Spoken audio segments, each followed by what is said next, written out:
the USA. By now, you've probably heard that the Olympic team's uniform were made in China. Well, tonight, our I-Team has found that most of the official U.S. Olympic clothing that's being sold to fans was also made overseas. Joel Grover has been digging around to find out why. Joel? Take a look at this Team USA t-shirt made in the Philippines and this hat made in China, which we bought online.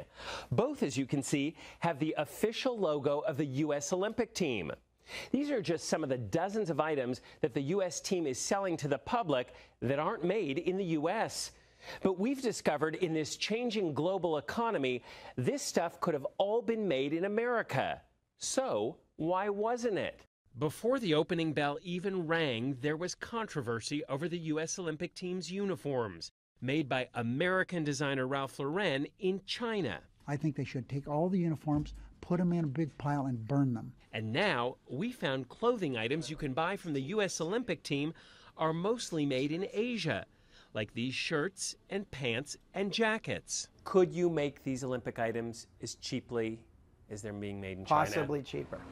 And this thing's rolling 7 days. Dove Charney is the founder of American Apparel, the biggest clothing maker in L.A., which is now the nation's capital of clothing manufacturing. His 4 L.A. area factories make clothes for his own line and for other major labels, churning out 1 million items a week.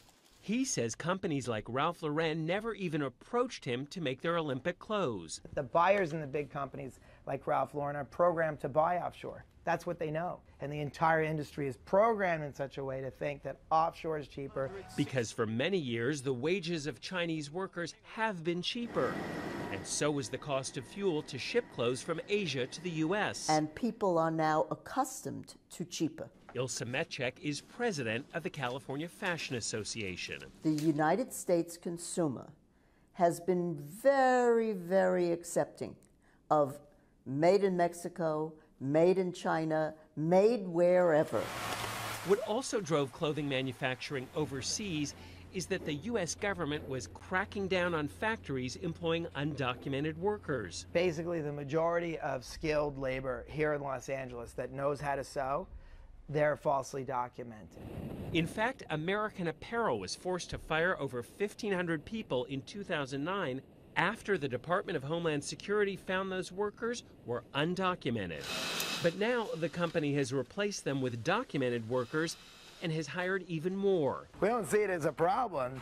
We see it as Made in USA as an opportunity. And the man in charge says his company can now design, sew, and ship clothes to stores across the U.S. as cheaply and much faster than factories abroad. I mean, a normal factory is about 2-3 weeks to cut and sew a garment.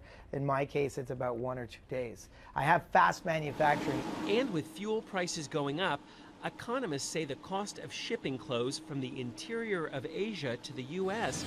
will offset any savings of the cheaper labor force abroad. We will see a lot of apparel manufacturing being done right here in L.A.